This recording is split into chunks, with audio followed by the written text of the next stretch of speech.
e vamos começar esse nosso estudo. Eu peço que você abra a sua Bíblia no livro do profeta Malaquias. Malaquias é o último profeta do Antigo Testamento, ou seja, se você tem aquela divisãozinha na sua Bíblia, Antigo Testamento, Novo Testamento, é o último livro do Antigo Testamento. Ou a gente pode ir para o primeiro livro do Novo Testamento, que é Mateus, e voltar um livro, que a gente vai cair ali em Malaquias.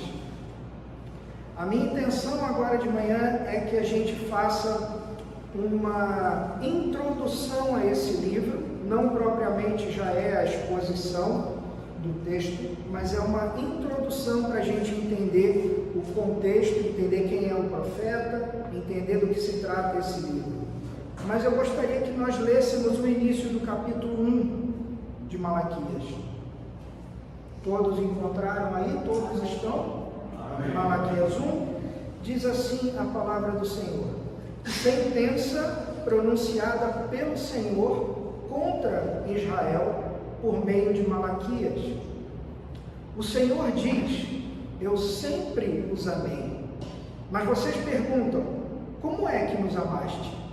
E o Senhor responde: Esaú era irmão de Jacó, mas eu amei Jacó e desprezei Esaú. Fiz dos montes de Edom uma desolação e dei a sua herança aos chacais do deserto.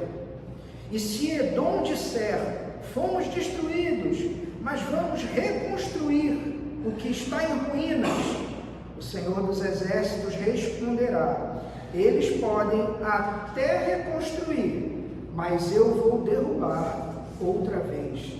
E a terra deles será chamada de terra da maldade e de povo contra quem o Senhor está irado para sempre.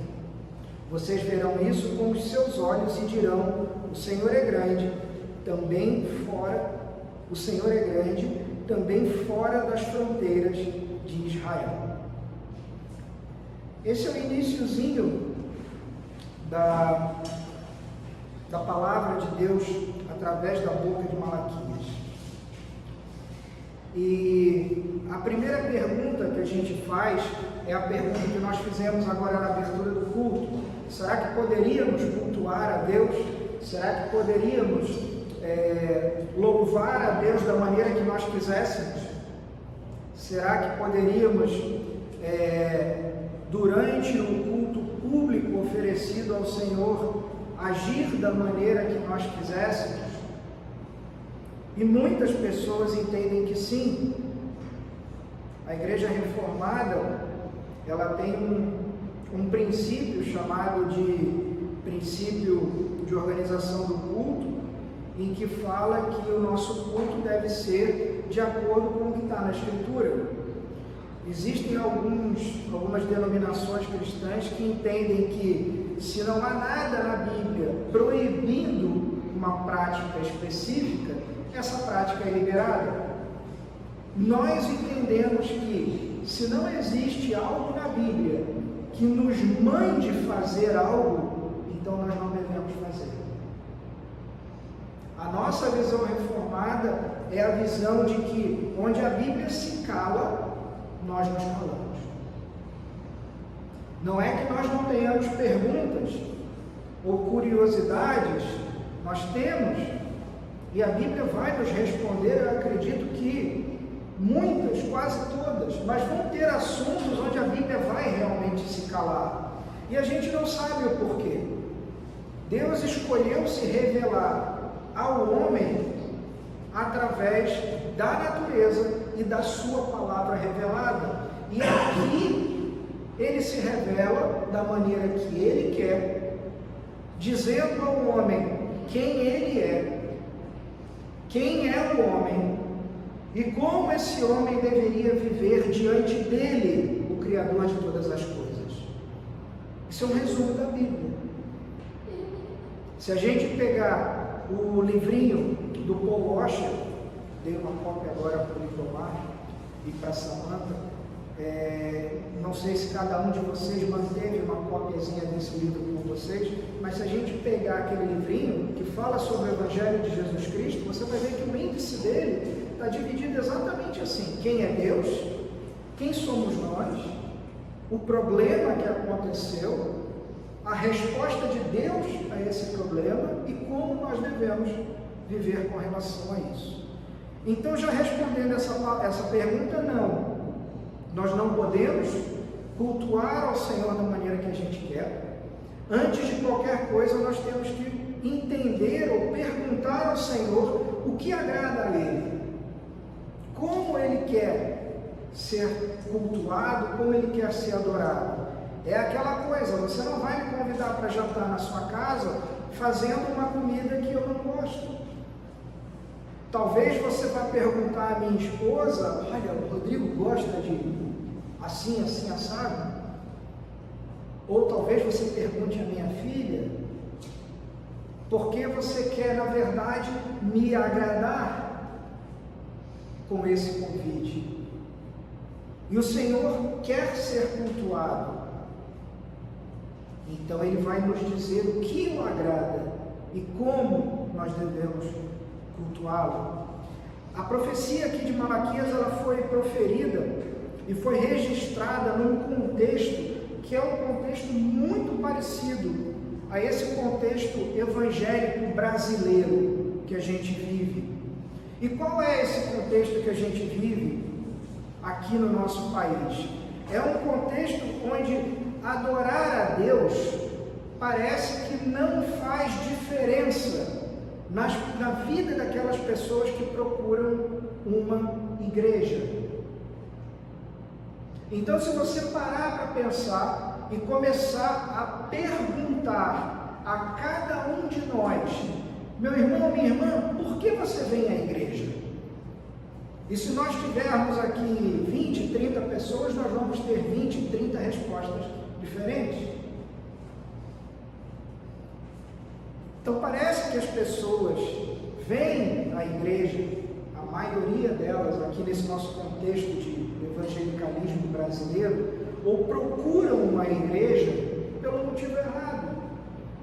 A maioria delas quer ter seus problemas resolvidos, ou a maioria delas busca a igreja quando enfrenta um problema sério, um problema de doença,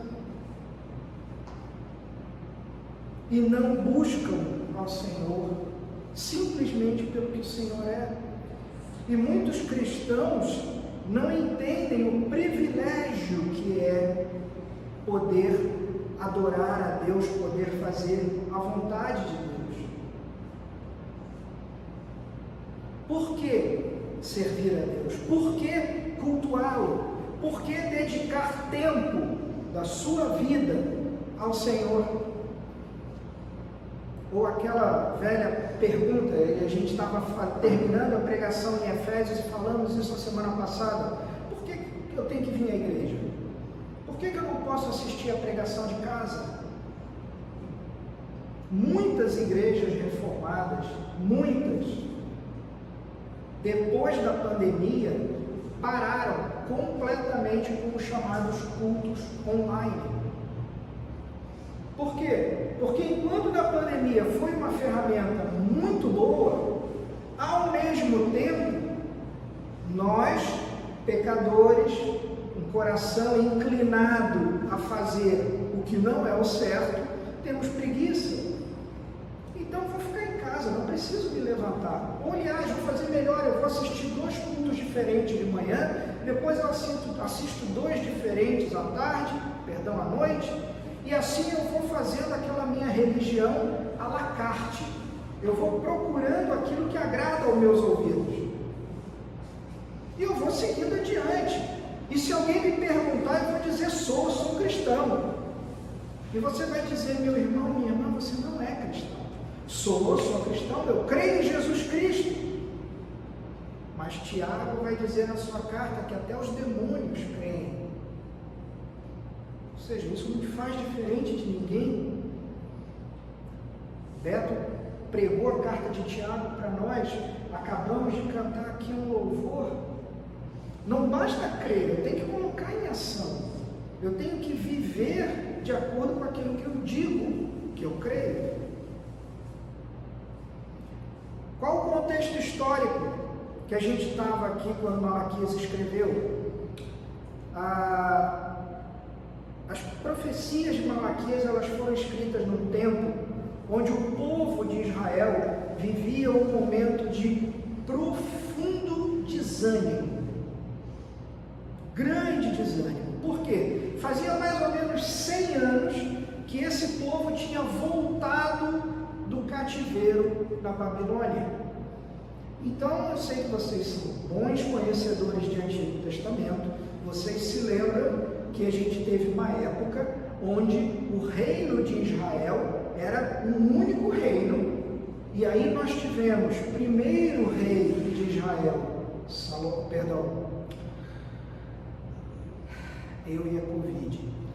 o primeiro rei de Israel, Saul, o segundo rei de Israel, Davi, e o terceiro rei de Israel, Salomão.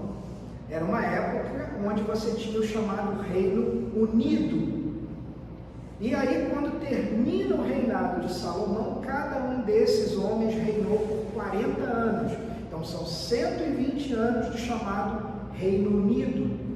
Quando termina o reinado de Salomão, Salomão morre, o seu filho, que iria assumir o trono, resolve que ele iria pegar mais pesado em termos de impostos e coisas do tipo, do que o seu pai Salomão já tinha feito.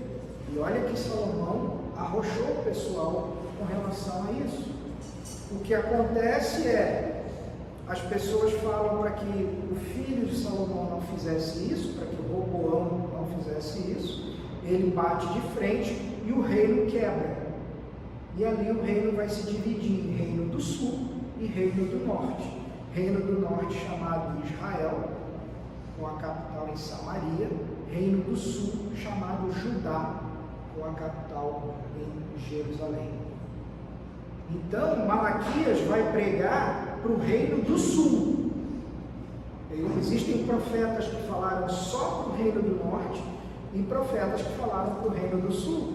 E a mensagem de Malaquias é: olha, vocês estão errados, se arrependam, retornem àquilo que o Senhor tinha dito que era para ser feito, porque se vocês não retornarem, o Senhor está dizendo que Ele virá contra vocês, através de um povo estrangeiro, e vocês serão, o reino vai ser destruído, Judá, e vocês vão ser levados cativos por uma nação estrangeira. E Judá não obedece, e o Senhor cumpre sua promessa. Ele usa o reino da Babilônia, através de Nabucodonosor, que era o rei da Babilônia.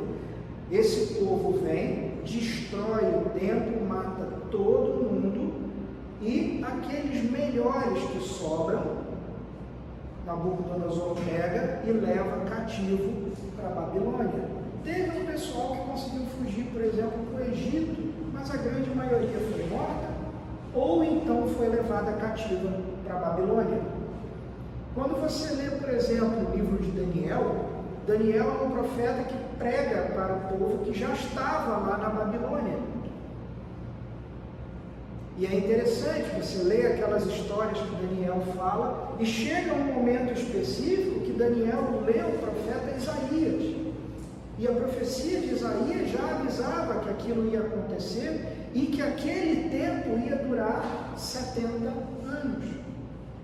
E Daniel começa a clamar ao seu Deus, porque Daniel fala: olha, está acabando agora o tempo. O tempo que o Senhor disse que nós ficaríamos aqui. E realmente, ao final dos 70 anos, uma outra nação se apodera do reino da Babilônia, que eram os persas, e os persas veem com bons olhos o povo de Israel. Então, enquanto os babilônicos, eles vão até Israel, destroem tudo e levam o povo cativo para uma terra estrangeira, os persas chegam lá, tomam aquela terra que era da Babilônia e falam para os judeus: olha, vocês podem voltar para a casa de vocês. vocês podem cultuar o Deus de vocês, vocês podem reconstruir o templo de vocês, vocês só têm que pagar impostos para a gente, mais nada, mas vocês têm essa liberdade e o povo é liberto. Então é nesse contexto, 100 anos depois, que esse povo é liberto e volta para a sua terra, volta para a chamada terra prometida que Deus havia dado ao povo, é que Malaquias se levanta, porque nessa época o povo está profundamente desanimado. Muito bem, esse período que eu falei para vocês, ele está registrado lá nos livros de Esdras e Neemias.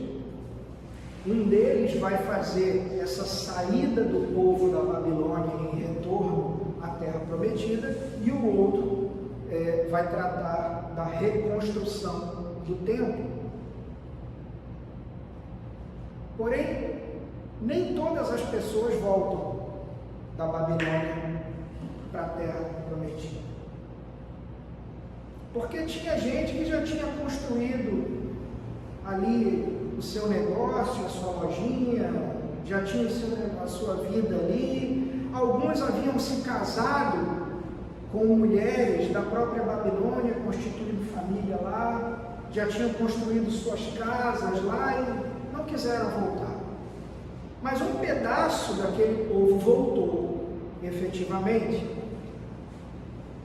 E quando eles voltam, aquele grupo de pessoas, aquele povo, chegou lá e falou o seguinte: bom, agora vai acontecer o cumprimento das promessas do Senhor.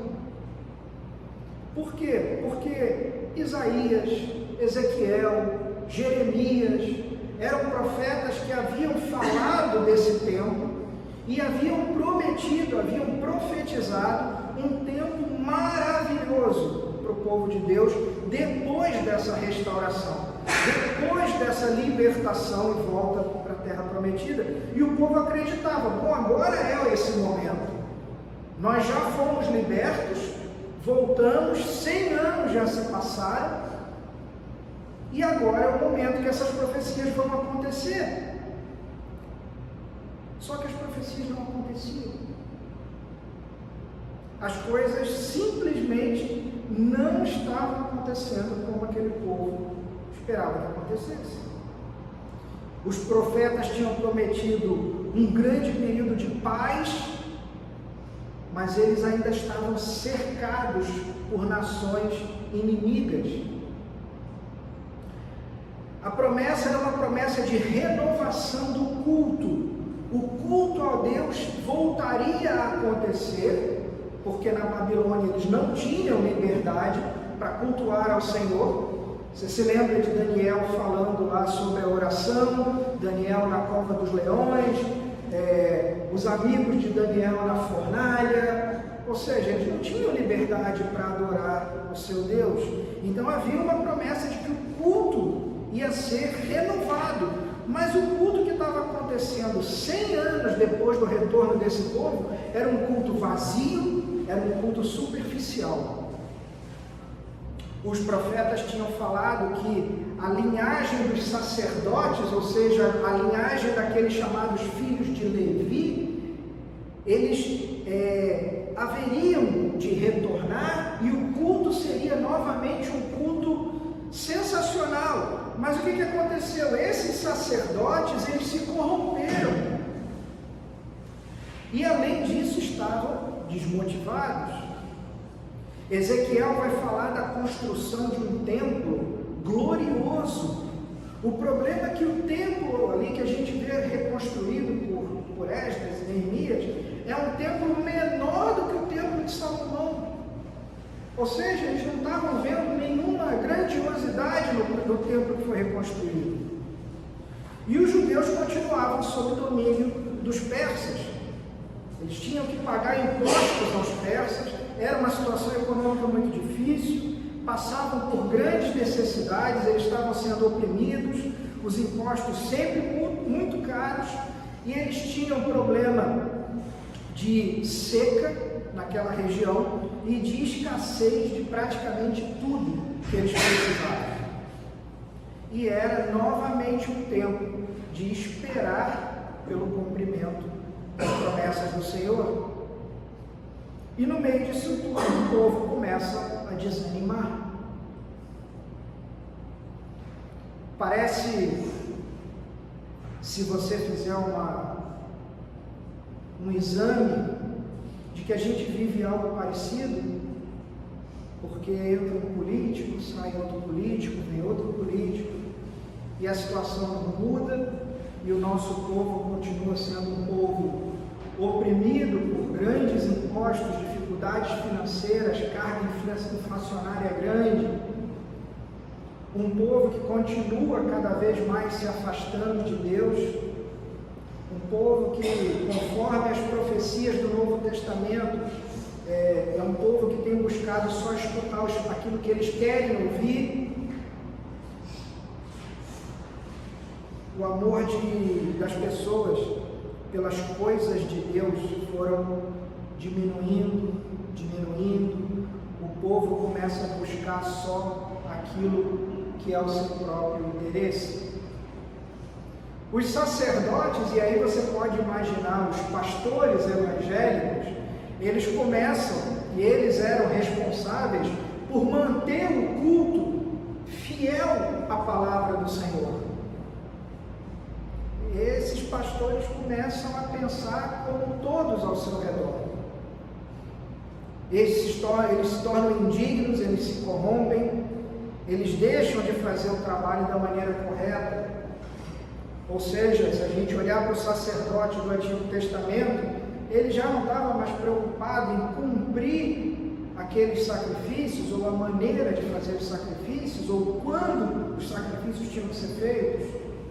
Parece que, se a gente faz uma analogia hoje, os pastores não estão preocupados em pregar o que está na palavra, eles estão preocupados em atender as suas próprias necessidades, em fazer igrejas que cresçam cada vez mais. E aquilo que deveria ser feito, que foi ordenado pelo Senhor, não é feito. Eles começam a tolerar determinadas práticas no culto, que são práticas contrárias à vontade revelada do Senhor. Seja lá na lei de Moisés, para os sacerdotes, seja naquilo que é revelado a nós, o povo na nova aliança da Bíblia, como um todo. Resultado disso, os cultos viram uma encenação, um teatrinho, um formalismo. Os rituais se transformam em coisas mecânicas que eram repetidos só porque eram repetidos e ninguém entendia o porquê, e era um culto sem vida. Cada um dava prioridade aos seus assuntos pessoais, em vez de eles se dedicarem, se unirem como comunidade, como povo de Deus, e ajudarem na reconstrução do templo. Eles simplesmente, cada um resolveu cuidar da sua vida, cada um investia o seu pedaço de chão ali, para resolver o seu problema, a sua moradia, o seu negócio, e cada uma dessas pessoas só dava ao Senhor daquilo que lhe sobrava, seja da sua plantação, seja do seu rebanho, seja do seu tempo. Esse era o contexto que Malaquias estava vivendo, que aquele povo estava vivendo, e que Malaquias se levanta para pregar, para chamar a atenção desse povo. Sobre Malaquias, o profeta, nós sabemos muito pouca coisa, existe muito pouca coisa registrada desse homem. A gente sabe que o seu nome significa mensageiro de Yahvé, ou seja, mensageiro de Deus.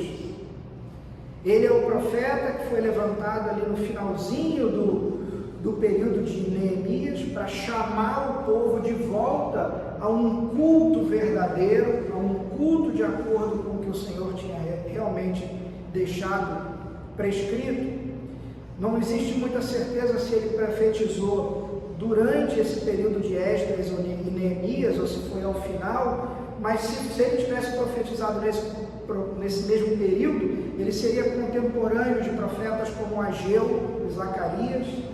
Ele denuncia uma situação muito parecida com que esses profetas, Ageu e Zacarias, denunciam. É uma situação de descaso com as coisas de Deus, uma situação onde os sacerdotes se corromperam, onde aconteceram muitos casamentos mistos e muitos abusos por parte dos sacerdotes e poderosos. Então é muito mais certo a gente colocar Malaquias ali no finalzinho do período de Neemias, e para você ter uma ideia, 450 anos antes de Cristo. Ou seja, Malaquias está falando para um povo onde 450 anos depois nasceria Jesus Cristo, o Messias. Ele é uma voz solitária, assim como a maioria dos profetas, aparece para chamar a atenção do povo, chamar esse povo de volta ao arrependimento, e principalmente a mensagem de Malaquias é direcionada, dirigida aos sacerdotes, porque eles eram os responsáveis pelo culto. É claro, a gente vai ver que Malaquias chama a atenção do povo para que o povo volte a cultuar, mas não adianta o povo querer cultuar se os próprios sacerdotes haviam se corrompido. E é por isso que Malaquias é relevante para esse nosso entendimento sobre o culto, sobre o que agrada ao Senhor. A sua mensagem vai afirmar que o povo tinha que permanecer fiel a Deus, mesmo na dificuldade. Não é porque tempos difíceis estavam acontecendo que as pessoas iam deixar de cultuar ao Senhor ou deixar de oferecer ao Senhor aquilo que Ele havia dito que deveria ser oferecido, ou oferecer ao Senhor o seu melhor. O povo ele deveria permanecer fiel, ele deveria aguardar o tempo onde aquelas promessas seriam realmente cumpridas. E essa palavra serve para a nossa igreja hoje, para todas as igrejas de todas as épocas, como uma orientação desse culto. O livro de Malaquias ele pode ser dividido em 8 partes, e cada uma dessas partes vai tratar do culto, porém focando em aspectos diferentes da situação que o povo havia passado ali. E a maioria dessas 8 partes vai seguir uma estrutura. Essa estrutura é Deus fazendo uma declaração, o povo questiona essa declaração de Deus, e então Deus vai responder refutando essa declaração do povo. E isso vai aparecer quase no livro todo. Então Deus leva um puxão de orelha, e o povo, meio que de maneira displicente ou assim, com desdém, o povo vai dizer: ah, mas como que o Senhor diz isso para nós? Mas de uma maneira assim, quase que ridícula. Então Malaquias, em nome do Senhor, Malaquias vai explicar a razão de por que Deus puxou a orelha do povo naquele sentido específico. E esse estilo de Malaquias é um estilo como se fosse uma conversa. Ele é diferente de todos os outros profetas do Antigo Testamento. Que os outros profetas, geralmente, eles têm aquele estilo onde eles puxam a orelha do povo, eles ensinam ao povo, mas sempre com aquela coisa do tipo: assim diz o Senhor. E nesse caso aqui é diferente. É como se tivesse uma conversa entre Deus e o povo. E Malaquias ele é o tradutor dessa conversa, onde Deus conversa, o povo responde e Deus responde novamente ao povo.